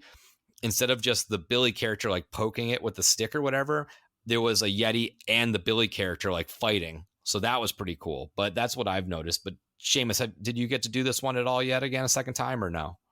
Yeti? Yeah, I've done it 3 times now. Oh, nice. So what, anything changed for you? I don't think that much has changed. I think, again, a lot of it's just they've tightened up the runs and it feels a little cleaner. I think they're kind of getting better at, timing the triggers and making sure that they hit you at the right time. I mean, like any house, you kind of suffer from being able to enter at the right point where you kind of get everything, in one go through. But it doesn't happen all the time. But I think this is another one where the scents are kind of are more prominent. You feel like you're at a campsite. You smell the smoke. You smell the campfire. You smell the wood, the pine. And other than that, I noticed the bear finally, because somebody mentioned, he's like, "Hey, we saw a bear going into the house. Like, where is the bear in this house?" And I finally noticed where it was. I was like, "Oh shit, there's the bear right there." And it's like just like a legitimate bear, just like a bear. But yeah, I haven't noticed anything majorly different. And I don't think it needs to like add anything. I think it's good for what it is. It's just they just need to continue like tightening up the the timing. But other than that, it's fine. Yeah, Jamie, any Yeti updates for you? So I did get to see the little toilet scene when you had seen it too, Nick. It didn't get me as bad, but it was fun to see it. I didn't realize it was a snake. Maybe I just couldn't see that well in the house. I was like, I'm surprised they have like a random flying turd coming out of the toilet, but I thought it was pretty funny. But the only other thing I did notice was something new, well, new to me at least, but the you had pointed it out on opening night or the second run through, I think that we did of it, but the tent that they have and I think the person's getting like dragged into the tent. if I'm not mistaken, or the little Yeah, the little mannequin gets yeah, pulled in there. I thought that was really fun to see. I thought that was a cool little detail that I had missed before, so that was something new for me. Yeah, so that seems to be all we've got for the changes so far in the houses. These ones, I think we kind of threw out some potential improvements as we were going along, so we can sort of move along now to our up and down segment, and I'll kind of kick it off just so that we can sort of have an idea of how we're going to run this. So I'll go through the 3 things that I have for stuff that has moved up, I guess, and we'll all kind of view this as pre HHN to right now, because I made this list a little bit earlier. But for my ups, I have Exorcist. That thing is that has just overall moved up for me. It's worked very well. The house is well received, and it blew my expectations. The shows, we finally saw Nightmare Fuel last night. It is better than last year. I don't know if I will say it's better than the first year, because I do enjoy the show and I do enjoy the first iteration of it. But this show was very cool. They did change it up a little bit. It is, again, dancing and fire and all that fun stuff, but they added a couple new little tricks. The story changed up a little bit. We have a female lead this time. Mm-hmm. I think it's improved from last year for sure. And then my last up has been Darkest Deal. Again, something that I didn't really have high expectations for, but has blew what I had out of the water. So, Seamus, do you want to go into a couple of things that may be on the up and up for you? For the show? Just in general. Anything, it could be anything. Yeah, I mean, hats off. I mean, I think they did a great job. It's fun. It's upbeat. It's electric. The music is great. The music is probably the best part about it. Not saying that the dancers aren't good. It's just the music for me is like the biggest draw, because that's my bag. Like, emo, metal, rock music. Like that's just where I live, and I feel nice and warm and cozy. But sexy dancers is not a problem either. I'm totally down with that too. But I think they did a pretty good job. I think it was well put together. I think it was tight. It was, on point. Nothing seemed to be missed. They go hard. I got to give a shout out to, I don't know what his name is, but the blonde dancer, the blonde long hair, he goes hard. He goes for it. And I respect it a lot. But they all do great. They all do a good job. I think it tells a wonderful story. I think the story is interesting. It's dark, humorous at points. But yeah, I want to see it from a better angle. I think our angle last night was a little hard to really see what was going on, but hopefully we can catch it where we're not like off to the side in a corner.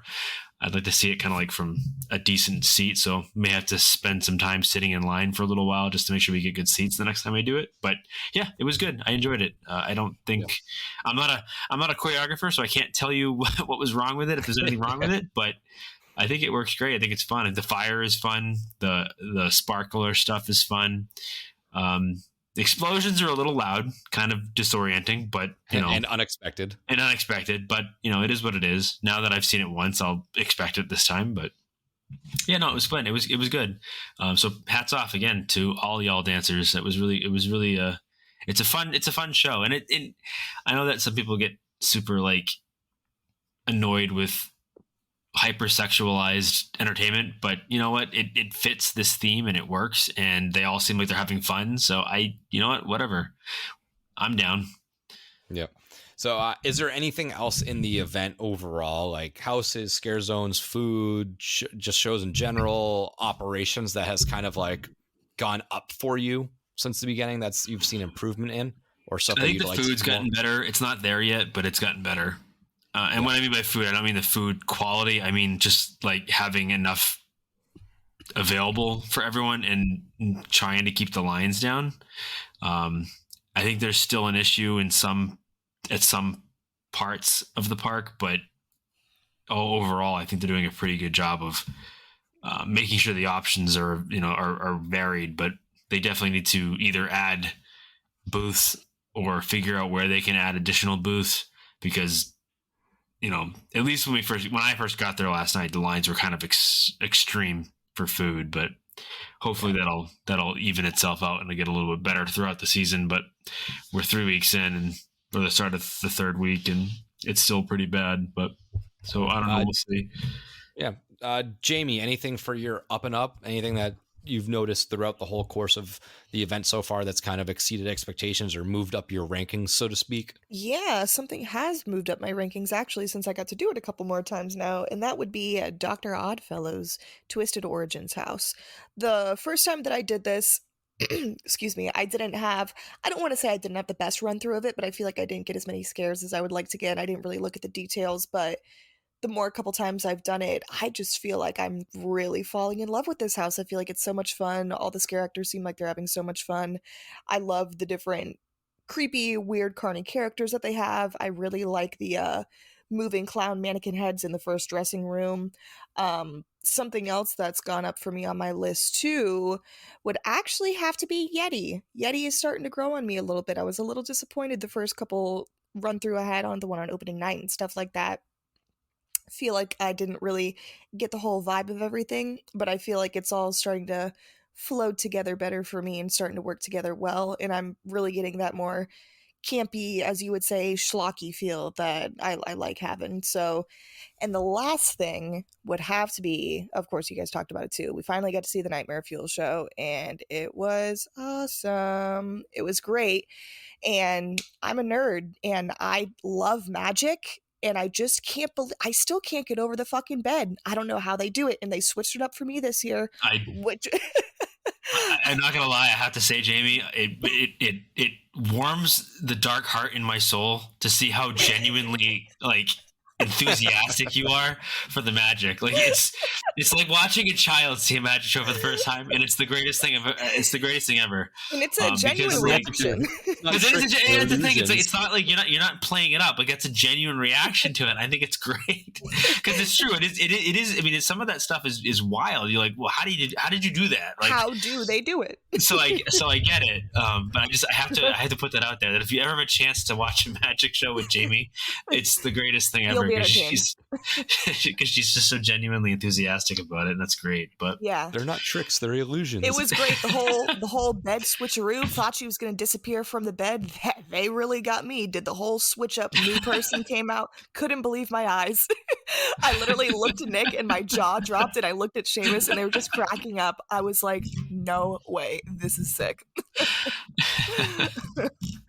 But yeah, so this is some of the things that have went up for me so far for the first couple weeks. All right, so I'll get into my downs, stuff that from before we came into the event to where I was now, the stuff that went down for me a little bit was just zones in general. I had the zones down just because I had higher expectations originally. They've moved up from week 1 to now, but initially walking in, I was like, all right, like it just felt like a couple things were missing here and there. The food wait times were pretty, let's just say, horrendous at times. I've waited in line for 10, 15 minutes and then just ducked out because it wasn't worth it.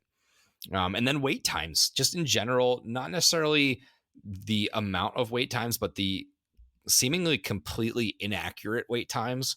Sometimes it says 30 and you get in line and it's like 60. Sometimes it says 100 and it's like 40. Like it's just, they're not, sometimes I get there's some inconsistencies here and there, but it seems like overall they've been just fairly inaccurate throughout the event so far. So maybe that's just a thing they got to work out of their system and figure out where the line has to be. No, what they have to do is they have to develop a better system of giving accurate times. It's it's 2023. We have the technology. There should be a way to say, even like Disney used to do, like the hand you the red thing, and it would give them a basic idea of what the time is right now. And now, granted, the times kind of shift drastically at this type of event. It's not like a ride throughout the day where it's generally like the same wait for the most part.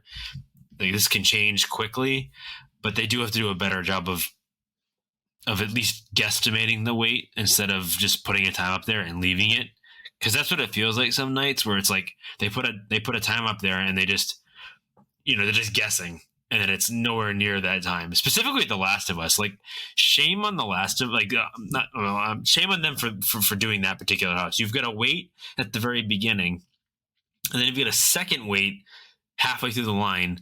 So I don't, and they don't do a good job of saying whether or not no, this is the wait, or is it the wait from this point? Like, they don't explain that.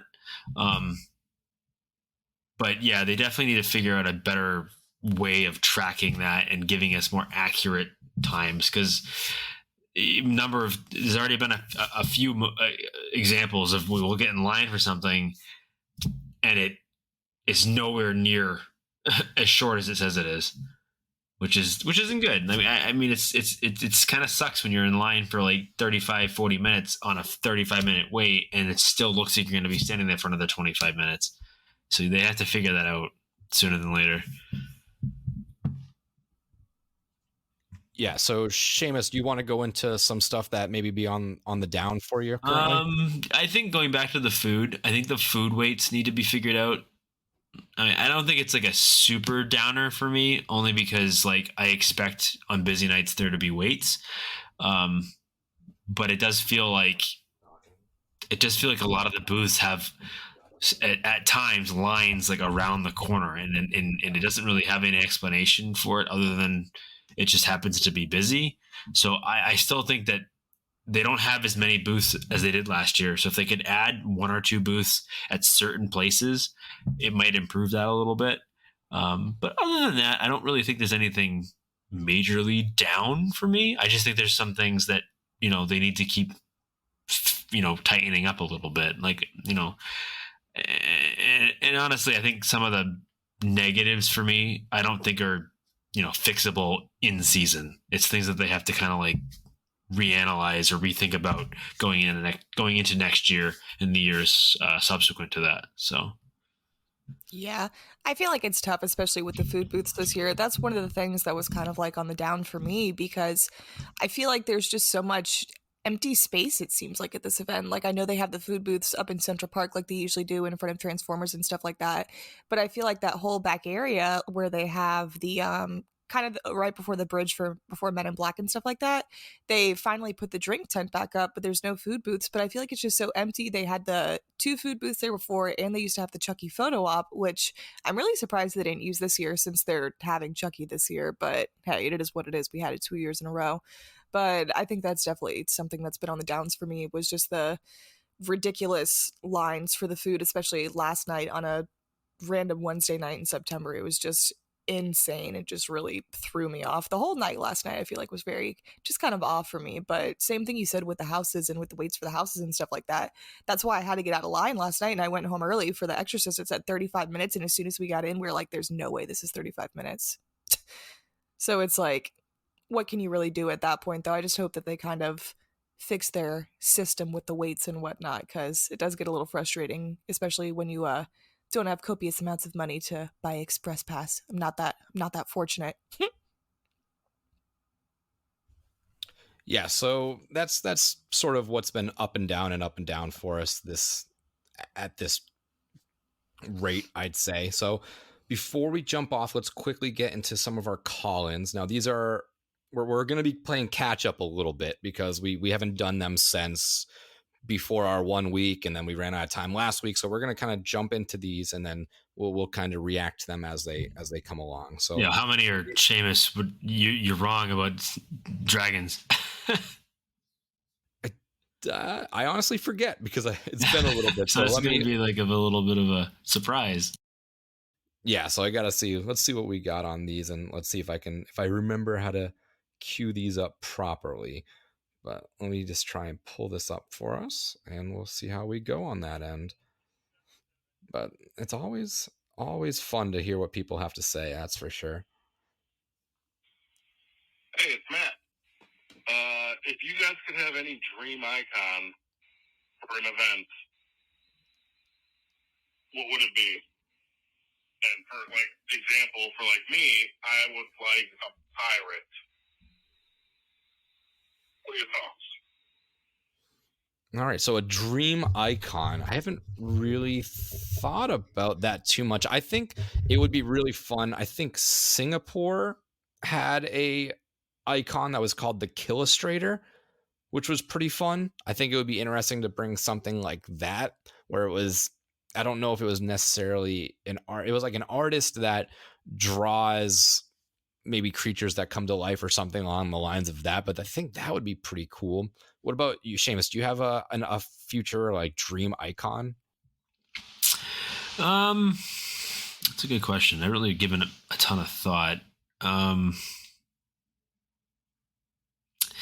I don't really have a new idea. I think that maybe officially coordinating,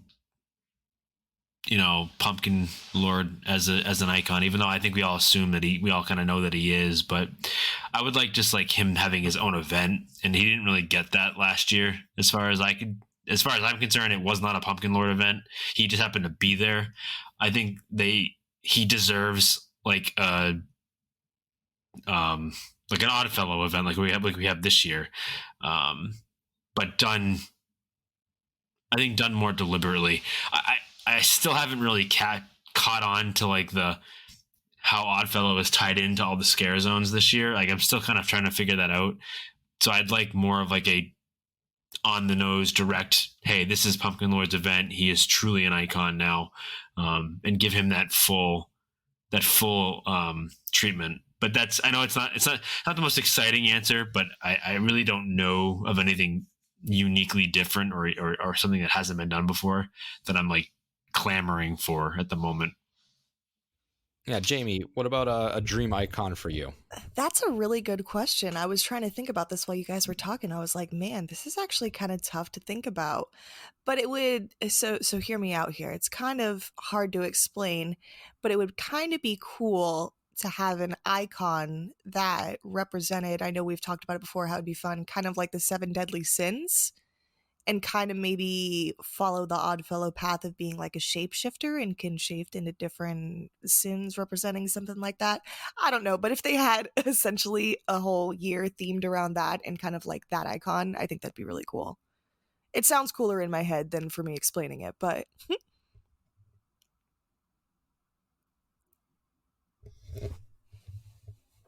All right, so let's get into the next one. What's up, guys? This is Adam calling right here in Orlando. Big fan of the show. Wife and I will only be going once this year. Got a new baby at home, so I'll be living vicariously through you guys. Anyway, 2 quick questions. Saw that the Megan Horde was a real thing, but it's more of a TikTok dance thing, and just want to know, from the clip I saw, it looked incredibly goofy. Was it that goofy in person, if you guys got to see it? Hopefully not. And second question would be, how was Oddfellow in person? Was there an actual presence with it? Did it actually seem like a good character? Pretty excited about the whole thing. Pumpkin Lord last year got a little goofy after a little bit, so hopefully Oddfellow doesn't have the same kind of vibe. So just curious on your take on that. Cheers, guys. Nice. So good thing we did respond to this week, because we have since seen the Megan Horde. It definitely is very quick. It's not intrusive. I do enjoy it. I am clearly, since you're a listener, you clearly know our takes on Megan, the movie in general, but I do enjoy the little dance setup thing. And then immediately after, you can line up to take pictures and stuff with them. So it's fun. It is a little goofy, but I think it works well for what they were trying to do. Yeah, I don't hate it as much as I hate the movie. Like, the movie was dumb. And we all know how I feel about the movie. But I think for what it is, it's fine. It doesn't take up a ton of space. It doesn't take up like a ton of attention from anything else. I think it's a good people eater for a few minutes. Stops people from moving. They want to watch. It's goofy as hell. I mean, that's for damn sure. Like, I agree with that.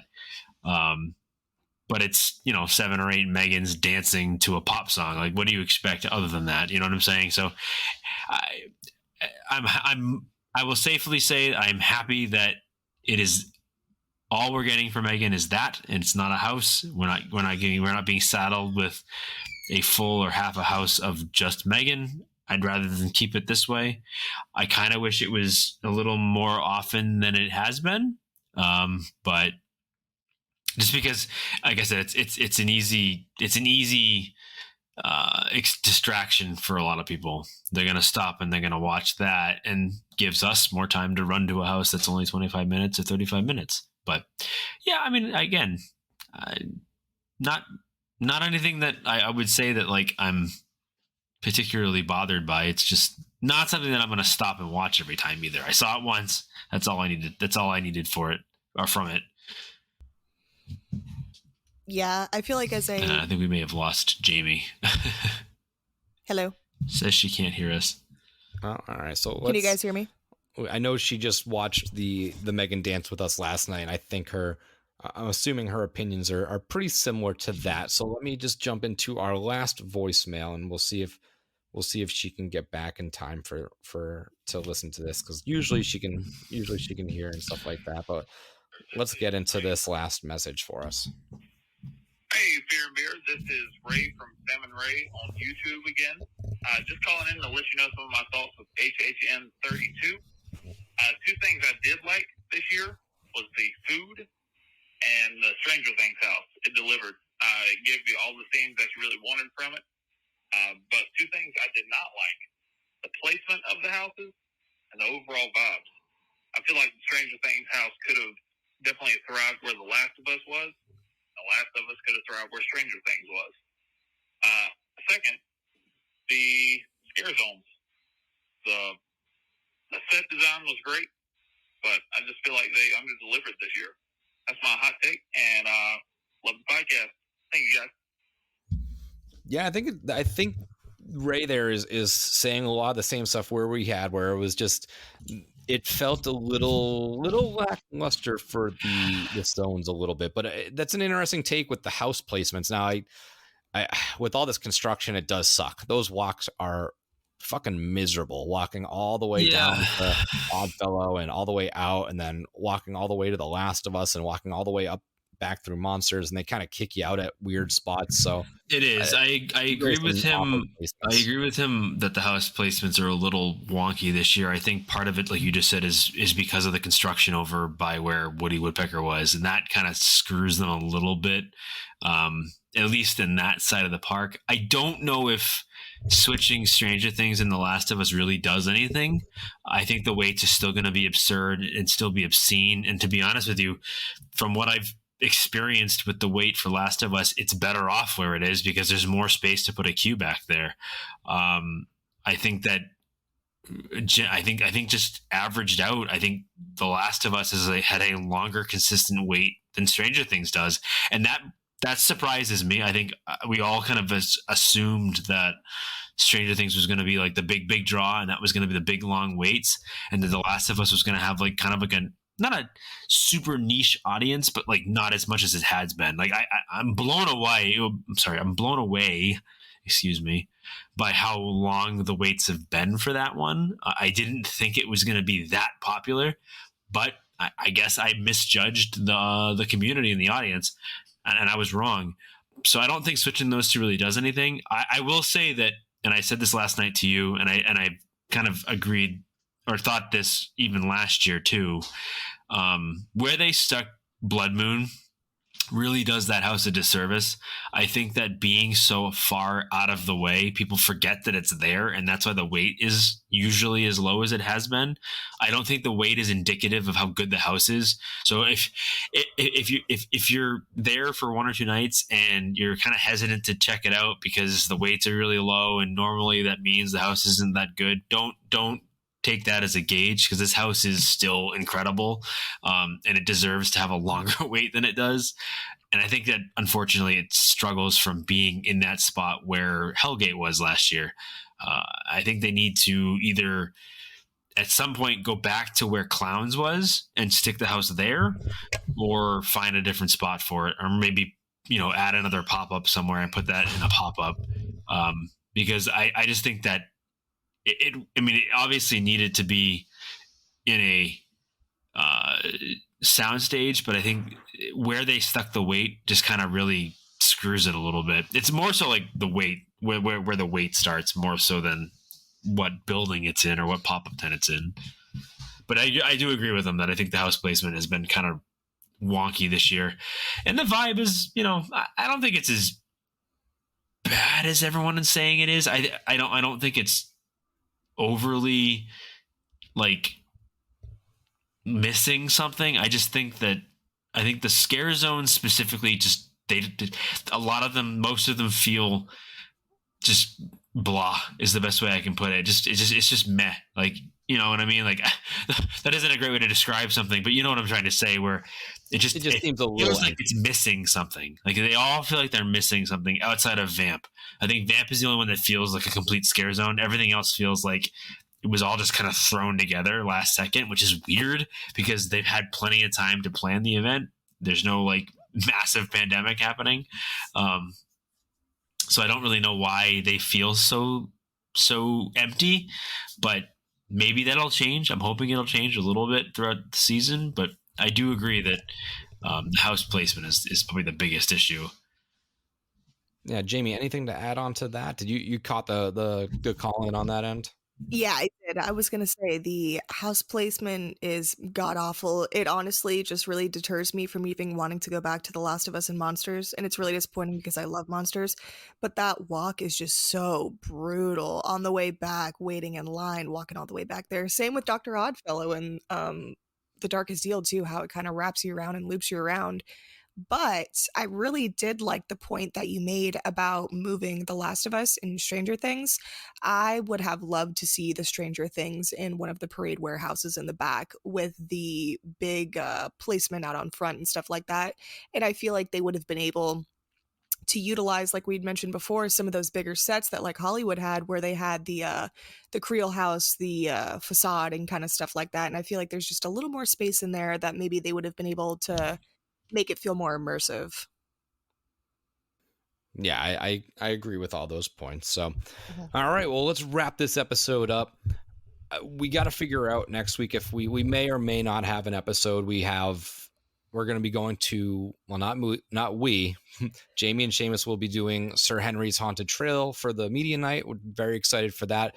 Woo! I will be away in Massachusetts for a little bit. It's my birthday next week as well. So we may or may not have an episode next week, but that will be told at a later date.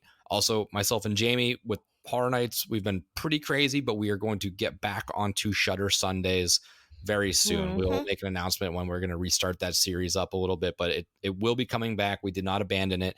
We just we kind of slowed it down once we realized we had to do about 9 episodes in a week for our podathon and then opening weekend and so forth. It's gotten all a little bit crazy, but we are going to get back on track with that stuff. But until next time, this is Nick. This is Seamus. This is Jamie. Happy haunts. It's cursed. It's got a death curse. You know, it's Halloween. I guess everyone's entitled to one good scare,